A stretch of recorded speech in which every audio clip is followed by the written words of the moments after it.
I had lived in the neighborhood for almost 5 years without any major issues.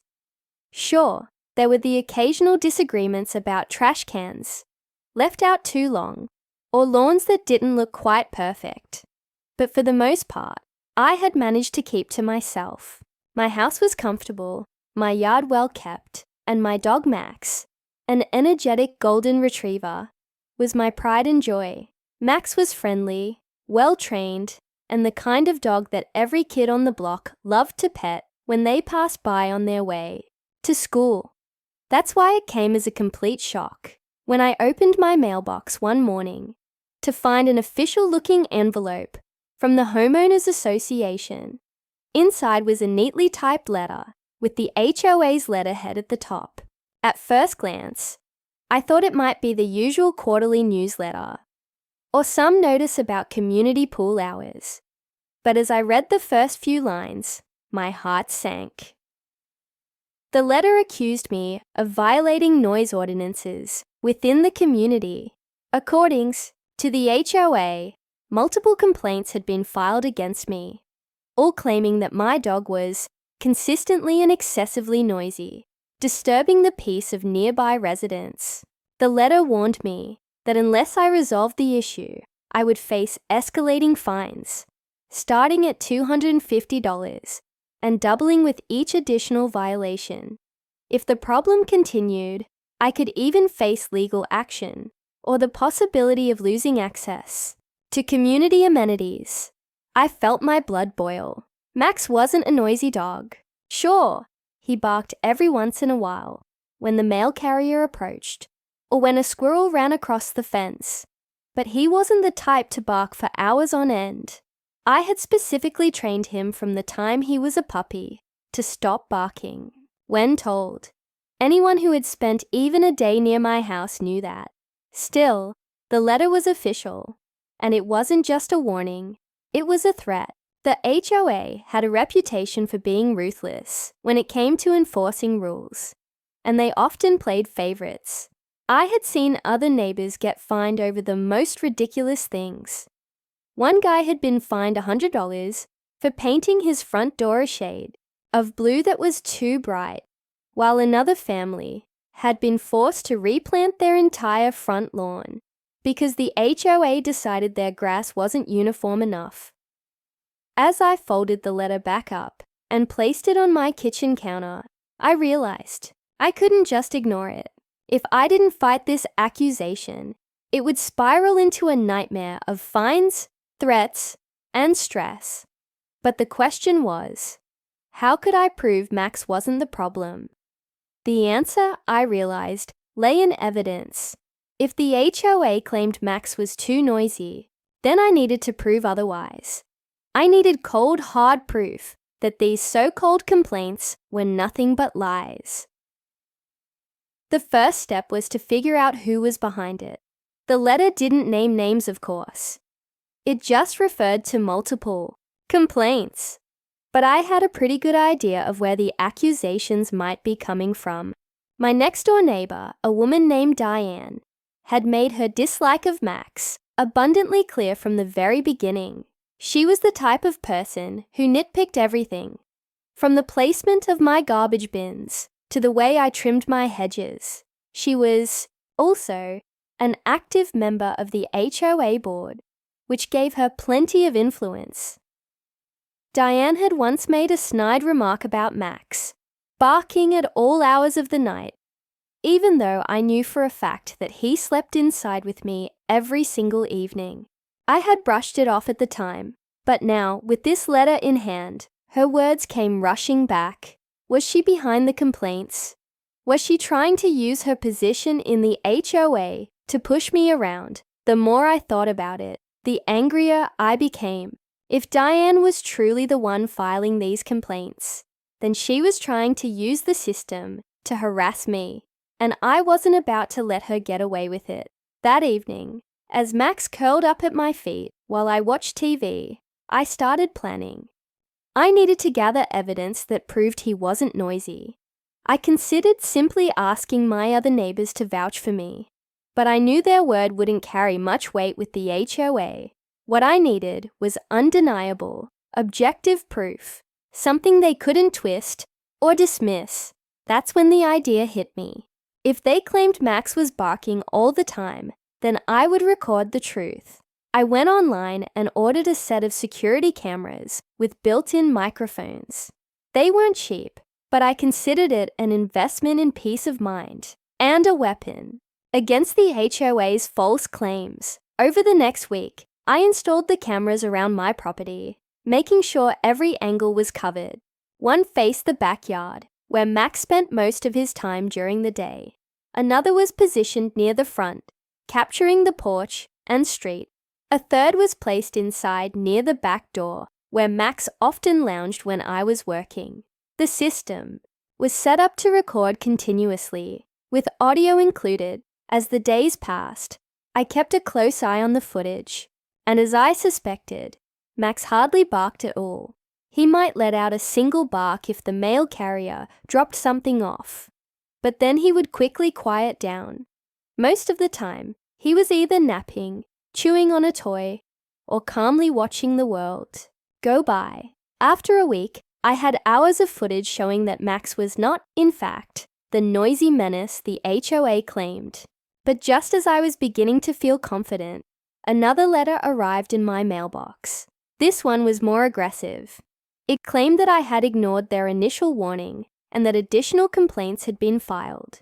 A fine of $250 had already been added to my account, and if the problem persisted, the fines would continue to increase. The letter also included a not-so-subtle reminder that homeowners who repeatedly violated community rules could face legal repercussions. My hands trembled as I read the letter. It was one thing to be accused unfairly, but now they were reaching into my wallet. They were fining me for something that simply wasn't true. And if I didn't act fast, the situation would spiral out of control. I knew it was time to fight back. But as I sat there, staring at the letter and the mounting evidence on my computer, I realized something bigger was at play. This wasn't just about Max. This was about power, control, and an HOA that thought it could intimidate people into submission. And I wasn't about to let that happen. I didn't sleep much the night after receiving the second letter.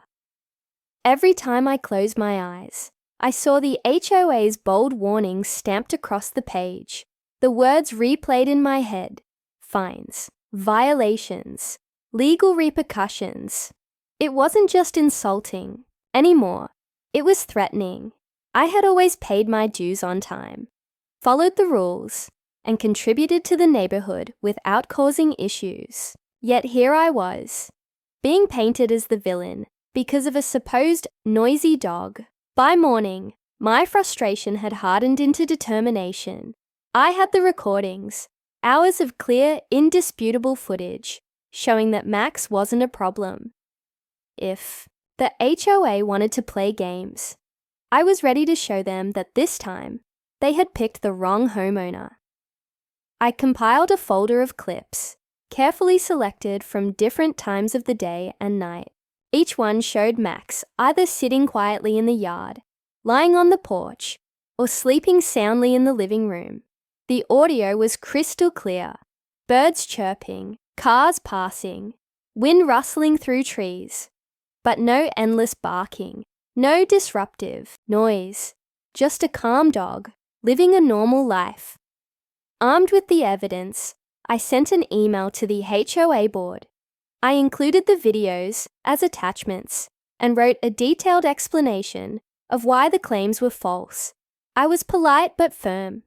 I reminded them that according to their own bylaws, any fines or violations had to be based on legitimate evidence, not hearsay or personal grudges. I demanded they revoke the fines immediately and remove the accusations from my record. For a brief moment, I felt a surge of relief. Surely, once they saw the recordings, they would realize the truth and back down. Surely they would see that Diane, or whoever was behind the complaints, was abusing the system. But a week later, there, Response arrived, and it was like a slap in the face. The email was short and dismissive. The board acknowledged receiving my materials, but claimed that multiple neighbors had confirmed the noise issue. They insisted the complaints were valid, the fine would stand, and further violations would result in additional penalties. The final line made my stomach turn. If the issue is not resolved, the HOA reserves the right to pursue further enforcement measures, including potential legal action. They had brushed off my recordings without even addressing them.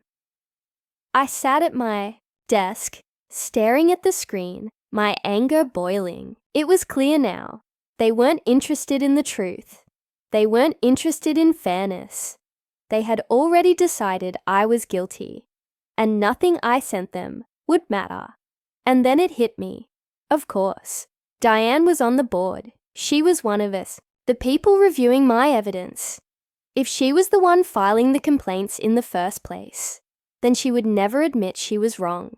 In fact, she had every reason to push harder, to silence me, to make sure her narrative was the one that stuck. That realization shifted everything. This wasn't just about fighting a false accusation. It was about exposing corruption. I doubled down on my efforts. If the HOA wouldn't acknowledge my recordings privately, then I would make them public. I started by compiling a full week's worth of footage into a neatly edited video. Every clip was time-stamped, with clear audio proving that Max wasn't the neighborhood nuisance they claimed he was. I made sure the footage showed entire stretches of the day, not just snippets, so there could be no doubt about its authenticity. Then I reached out to a few trusted neighbors, people who had known me and Max for years, people who had seen firsthand how well behaved he was. I invited them over, sat them down in my living room, and showed them the recordings. One by one, their expressions shifted from curiosity to disbelief, and then to outrage. They couldn't believe the HOA was trying to punish me over something so clearly false. Some of them even admitted they suspected Diane had been behind it all along, since she had a history of stirring up trouble. One neighbor shared a story about how Diane had once tried to fine them for having non-regulation patio furniture until they proved the furniture was purchased from the very store the HOA had recommended. Hearing their stories gave me hope. I wasn't alone in this, and more importantly, I wasn't powerless. I decided to escalate things further. I filed an official appeal with the HOA, which according to their bylaws, required them to hold a hearing. That meant they would have to sit down with me in person and listen to my defense. It also meant I would have the chance to present my evidence in front of more than just Diane. When the notice of the hearing arrived, my nerves kicked in. It was scheduled for the following week in the community center. The letter listed the board members who would be present, including Diane. I could already imagine the smug look on her face as she tried to spin the situation in her favor. But I wasn't about to go in unprepared.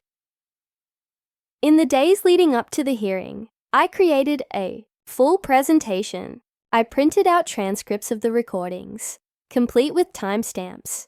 I made a timeline of the so-called complaints and matched them against my footage, showing that on the exact dates and times they claim Max was barking, he was either completely silent or not even outside. I even included character statements from the neighbors who had seen the evidence for themselves.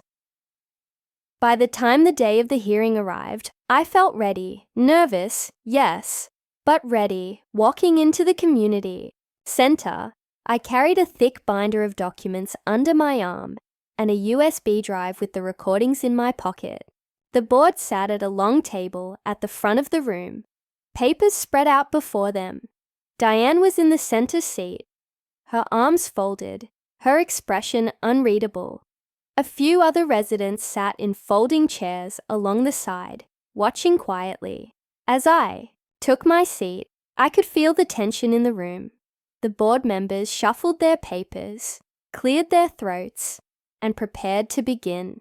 This was it, the moment I had been waiting for, the moment to prove, once and for all, that Max was innocent and that the HOA's accusations were nothing but lies.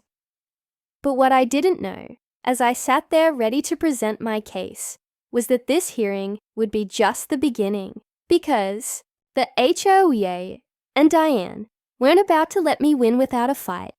The room was quiet when the hearing began, but the kind of quiet that carried tension, the kind where everyone was holding their breath, waiting for a confrontation they knew was coming.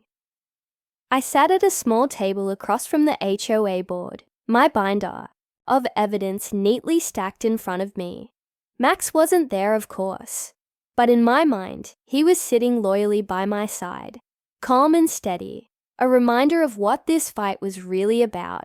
The board members introduced themselves, though most of them I already knew by name. They were the same faces I saw patrolling the neighborhood, clipboards in hand, always searching for rule violations. Diane sat front and center, her arms crossed, her lips pursed in that permanent scowl I'd come to know so well. I could practically feel the satisfaction radiating off her, like she had already won before I'd even spoken a word.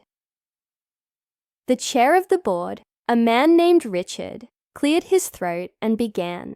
He explained that the purpose of the hearing was to review the complaints filed against me and to determine whether the fines were justified.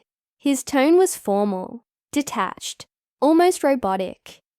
He made it sound like this was just routine business, another checkbox on their endless list of enforcement duties. Then, without wasting a moment, they launched into the accusations. Richard read from a stack of papers, detailing dates and times when neighbors had supposedly reported Max barking excessively. He read statements claiming the noise had gone on for hours, disturbing sleep, disrupting daily routines, and even affecting the peace and enjoyment of property.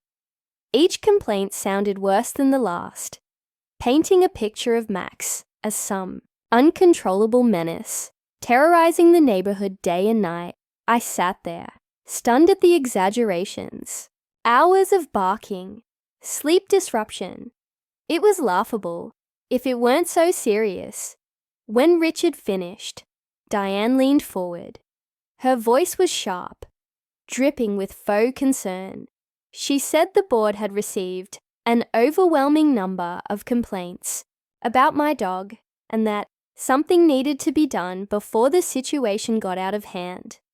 She spoke as though she was some hero protecting the neighborhood from chaos, when in reality, she was the very source of the chaos. Finally, it was my turn.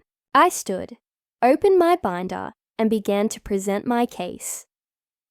I started by acknowledging the seriousness of noise complaints and the importance of maintaining peace in the community. I wanted to show that I wasn't dismissive, that I cared about the neighborhood as much as anyone.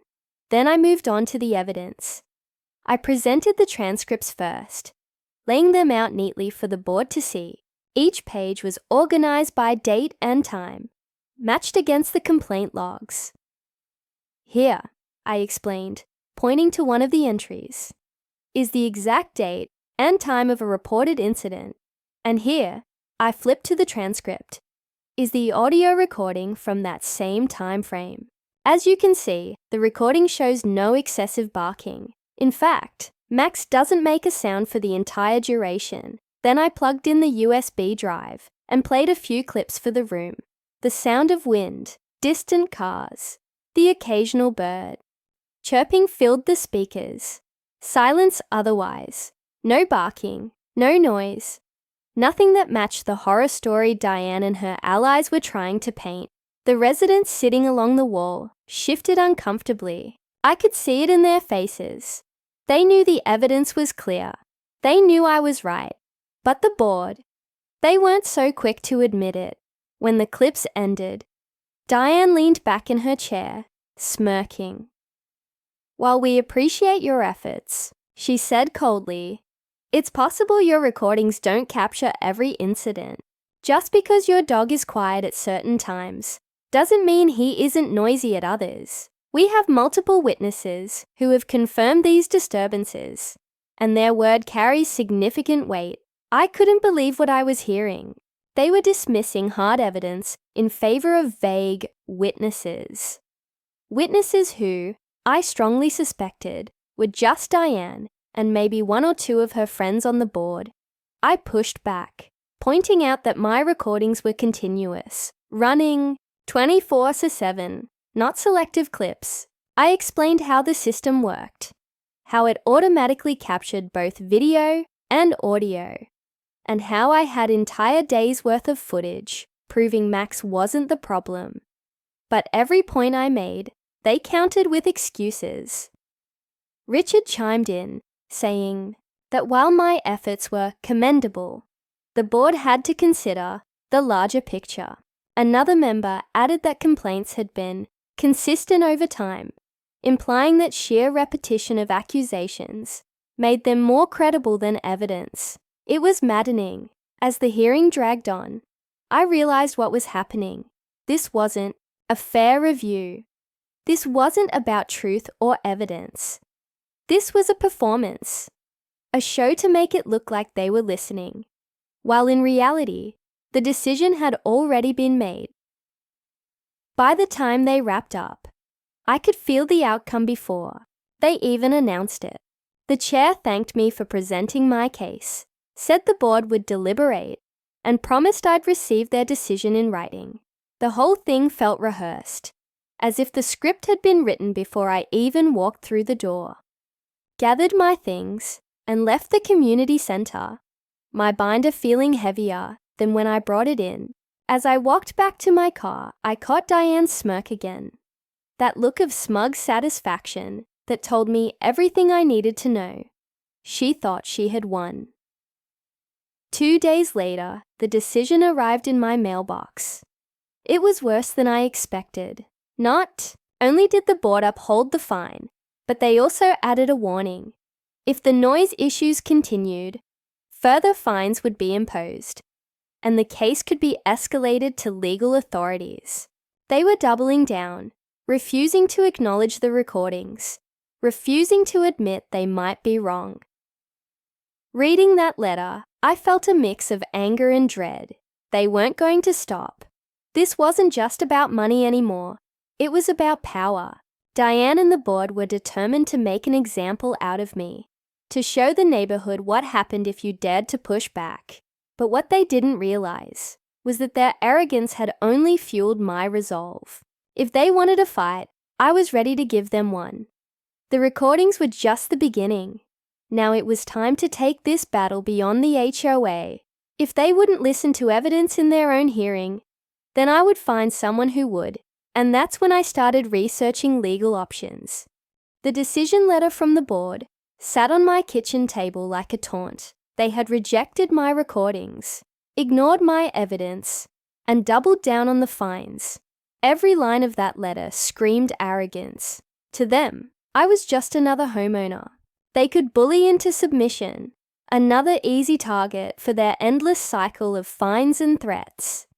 But as I read it over and over, something shifted inside me. For the first time since this nightmare began, I realized I wasn't just defending Max anymore. I was standing up to an entire system built on intimidation and manipulation. And if I didn't fight back, they'd do the same thing to someone else. So I decided to escalate. The first step was research. I spent hours combing through the HOA bylaws, printing out pages, and highlighting key sections. I wanted to know their rules better than they did. That's when I noticed something interesting. Their bylaws required objective and verifiable evidence before issuing fines. Complaints alone weren't supposed to be enough. That clause was buried in the fine print, but it was there in black and white. Yet here I was, fined solely based on so-called complaints, even after presenting actual objective evidence to the contrary. That was a violation of their own rules. The more I read, the more I uncovered. The bylaws also required transparency in board decisions, including detailed minutes of meetings. But when I checked the HOA's website, the meeting notes were vague, missing, or clearly altered. It looked less like an organized association and more like a private club, where a handful of people like Diane, pulled all the strings. That discovery pushed me to seek legal help. I scheduled a consultation with a local attorney who specialized in HOA disputes. Walking into his office, binder in hand, I laid out the entire story, every letter, every accusation, every piece of evidence I had collected. He listened carefully, flipping through the transcripts and shaking his head. When I finished, he leaned back in his chair and said something I'll never forget. "This isn't about your dog. This is about abuse of power." According to him, my case was stronger than I realized. The HOA had violated its own bylaws. By ignoring objective evidence, they had issued fines without proper justification, and if push came to shove, their actions could even be classified as harassment. Hearing those words gave me a surge of confidence. For the first time, I felt like I wasn't just defending myself. I had a real shot at exposing the HOA for what it was. The attorney suggested a two-pronged approach. First, we'd send a formal demand letter to the HOA, citing their violations and requesting immediate reversal of the fines. Second, if they refused, we'd prepare for legal action. That meant gathering every shred of evidence, not just about Max, but about the HOA's broader misconduct. That's when things really got interesting. As I started digging deeper, neighbors began reaching out. Word had spread about my hearing, about the recordings, about how Diane and the board had dismissed it all, and slowly people began to share their own stories. One family told me how they'd been fined $100 because their kid's bicycle had been left on the porch overnight. Another said they'd been threatened with a lien on their home over a flower bed that didn't match the approved plants. Someone else admitted they'd stopped attending board meetings entirely because Diane always shut down dissent. It was like a floodgate had opened. The more people talked, the clearer it became. I wasn't the only victim. This was a pattern, a culture of control and intimidation. I documented everything. I collected statements, emails, and even old letters from the HOA.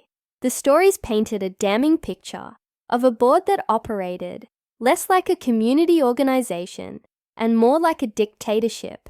And at the center of it all was Diane, pulling strings, making accusations, and silencing opposition. When my attorney saw the growing stack of evidence, he smiled. "This isn't just a defense anymore," he said. "This is a case." Meanwhile, the HOA continued its usual games. Another letter arrived, this one warning me that continued violations could result in liens against my property. They were upping the pressure, trying to scare me into paying, but instead of fear, their threats only fueled my resolve. Because now I had a strategy. We drafted the demand letter carefully. It laid out every violation of their own bylaws, from the lack of objective evidence to the misuse of complaints. It cited state laws governing HOAs, laws that required fairness, transparency, and accountability, and it ended with a warning. If the fines weren't removed and the harassment didn't stop, we would take them to court. Sending that letter felt like a turning point. For the first time, I wasn't just reacting to the HOA, I was on the offensive. But as I waited for their response, I knew Diane wouldn't back down quietly. She thrived on control, and she wasn't about to let me threaten her little empire without a fight. And I was right. A week later, instead of backing down, the HOA doubled down again. Their reply was full of legal jargon, dismissing my claims. and insisting their actions were justified. But hidden between the lines was something new: desperation. They accused me of disrupting community harmony, of undermining the authority of the board, and even of encouraging dissent among neighbors. That last line said it all. They weren't just worried about my dog.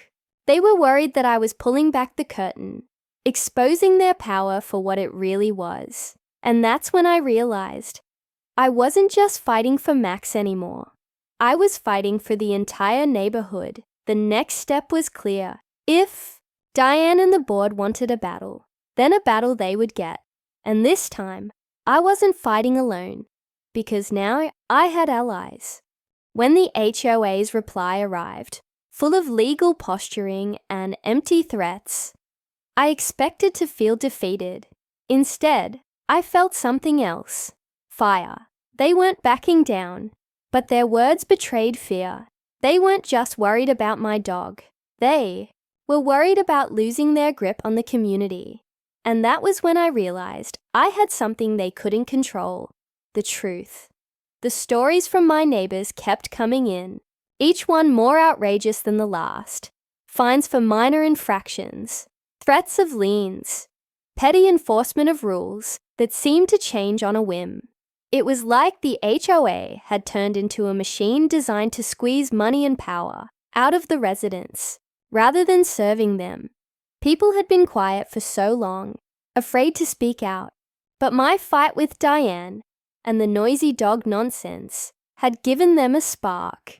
They saw me pushing back, and suddenly, they realized they didn't have to stay silent either. So, I started organizing. It began informally: conversations in driveways, chats over backyard fences, whispered exchanges at the grocery store. But soon, it grew into something bigger. I set up a small meeting at my house, inviting a handful of trusted neighbors.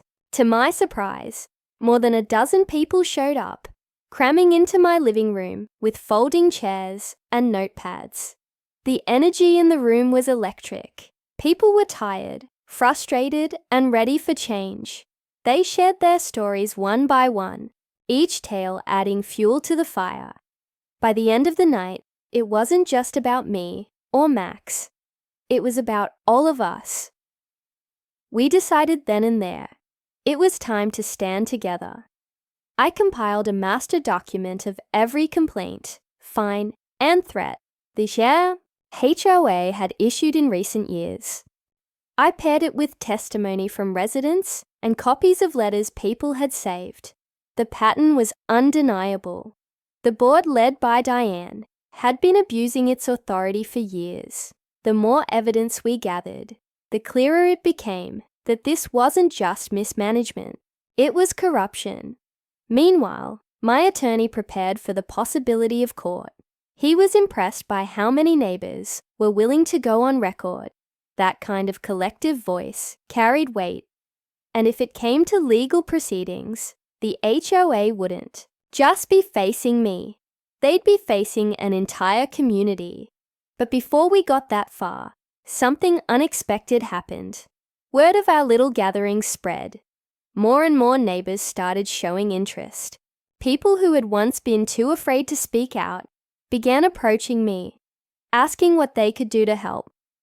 Diane must have sensed it too, because the HOA's tactics grew bolder. Suddenly, letters were flying out left and right. One neighbor was fined for having unapproved garden ornaments. Another was threatened because their trash cans were left at the curb 5 minutes too long. It was like the board was trying to reassert dominance, cracking down harder than ever to remind everyone who was in charge. But instead of intimidating people, it had the opposite effect. The community was fed up. We decided to take things public, using the evidence I'd gathered, along with testimonies from brave neighbors. I created a presentation and called for a community-wide meeting at the local park. We printed flyers, spread the word through text chains, and within days, nearly the entire neighborhood knew what was happening. The night of the meeting, I didn't know what to expect. I worried that people would be too scared to show up, but when I arrived at the park pavilion, my jaw nearly dropped. Dozens of people were already there, more than I had ever seen at any official HOA meeting. Parents with kids, retirees with notebooks, young couples clutching stacks of letters they'd received from the board. I stood at the front, nervous but determined, and began laying everything out.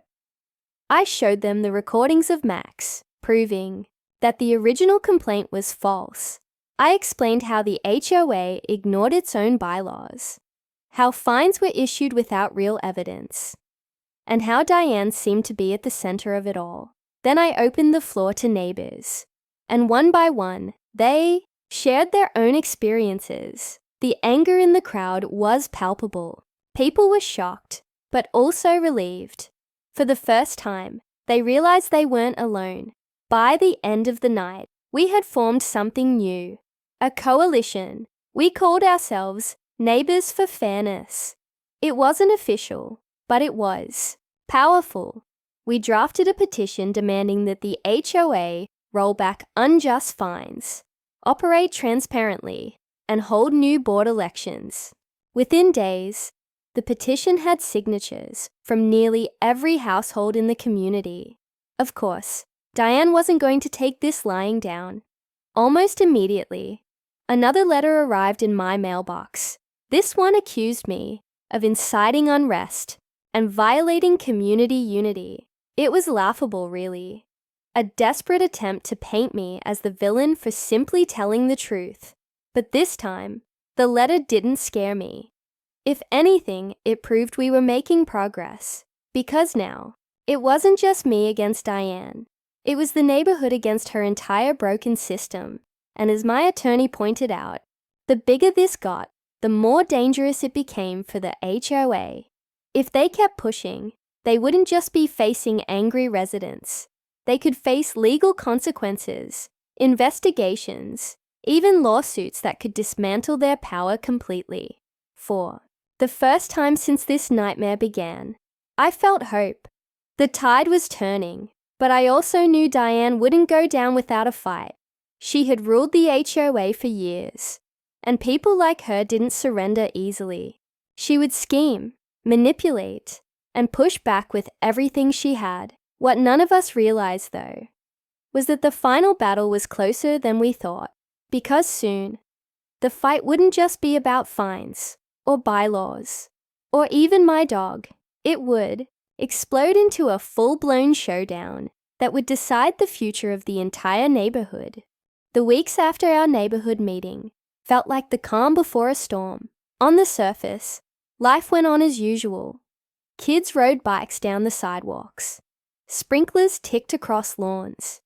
And Max lounged peacefully in the backyard, oblivious to the chaos swirling around us. But underneath, tension was building. Everyone knew a showdown was coming.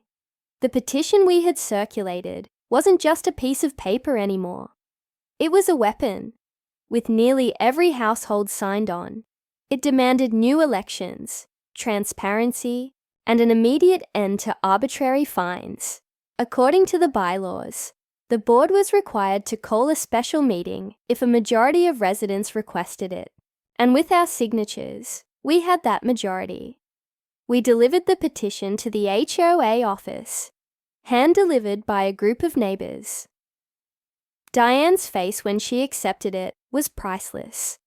Tight, forced smile, eyes flashing with barely contained fury. She mumbled something about reviewing it and shut the door, but she couldn't ignore it. Not this time. A week later, the notice went out. A mandatory HOA meeting would be held at the community center. The agenda was vague, discussion of recent concerns, but we all knew what it meant. This was it, the final battle. When the night came, the parking lot overflowed with cars. People streamed into the building, filling every chair and lining the walls. It was the largest turnout in the HOA's history. The board sat at their usual table in the front, stiff and uneasier, under the weight of so many eyes. Diane, of course, was in the center seat, her posture rigid, her expression defiant. The meeting began with formalities, but the crowd wasn't interested in pleasantries. When Richard, the board chair, tried to move past the petition, voices rose from the audience. People demanded answers. And then, like a dam breaking, the flood began. One by one, neighbors stood and told their stories. The family fined for patio furniture. The retiree threatened over flower beds. The parents harassed because of a child's bicycle. Every story added to the growing pile of grievances, each one exposing the board's abuse of power. When it was my turn, I stood and held up the thick binder of evidence I'd built. I explained again how the entire ordeal started. With false complaints about Max, I showed the recordings, the transcripts, the dismissal of my evidence. I read aloud the clause in the bylaws requiring objective proof before fines could be issued. And then I asked the question everyone in the room was thinking. If they can do this to me, what's stopping them from doing it to any of you? The room erupted in murmurs, nods, even applause. The momentum was undeniable. Diane, however, wasn't about to give up her throne quietly. She leaned forward, her voice sharp and cutting, accusing us of exaggerating, of misunderstanding, of trying to dismantle the harmony of the community. She claimed the board had only ever acted in the best interests of the neighborhood. She even tried to spin the complaints about Max again, insisting that multiple witnesses had confirmed his barking. But this time, nobody bought it. A neighbor from across the street stood up and called her out directly. "I live 2 houses down," he said. "That dog has never been a problem. I've never heard him bark for more than a minute. These so-called witnesses, they're just your friends." On the board, the room erupted in agreement. For the first time, Diane looked rattled. And then came the final blow. My attorney, who had quietly attended the meeting, stood and introduced himself.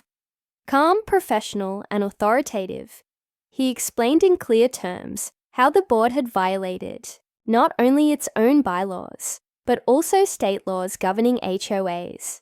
He explained that issuing fines without evidence, ignoring due process, and targeting homeowners with harassment opened the board to serious legal consequences. His words landed like hammers, each one striking harder than the last. By the time he finished, the room was buzzing. People weren't just angry anymore. They were empowered. The crowd demanded immediate action. Someone shouted for a vote. Another called for resignations. The pressure was overwhelming, and the board couldn't contain it. Faced with the undeniable weight of the community, Richard reluctantly agreed to hold a vote of no confidence. The ballots were quick, the results undeniable. One by one, names were read aloud. Diane, once untouchable, was voted out along with her allies. The room exploded in cheers. Years of pent-up frustration poured out in that moment. Neighbors hugging, clapping, celebrating the end of an era of fear. Diane sat frozen, her face pale, her lips pressed in a thin line. For once, she had no power, no control, no smug retort. The queen of the HOA had fallen. In the weeks that followed, the community transformed. A new board was elected, made up of residents who genuinely wanted to serve, not control. The fines that had been unfairly issued were reviewed and overturned. Transparency became the new standard, with meeting notes posted openly and decisions made with input from the neighborhood. As for me, the fines against Max were not only rescinded, but an apology was issued, an actual written apology from the board acknowledging the mistake. Seeing those words in black and white felt like the final vindication. Max, of course, remained blissfully unaware of the chaos he had inspired. To him, Life was the same: walks, naps, treats, and belly rubs. But to me, he was more than just my dog. He was the reason I found the courage to stand up, to fight back, and to spark a change that had been long overdue. Looking back, it still amazes me how it all unfolded. A false complaint about a noisy dog had snowballed into a battle that reshaped an entire community. What began as a personal fight for fairness had turned into a collective victory for everyone. And as I sat on my porch one evening, watching Max snooze peacefully at my feet while the sun set over a calmer, happier neighborhood, I couldn't help but smile. The HOA had thought they could scare me into silence. Diane had thought she could twist the truth and bend the rules to her will. But in the end, the recordings didn't just prove my dog was innocent. They proved something much bigger: that no matter how powerful the HOA or a Karen like Diane might seem, the truth, when backed by courage and community, will always win.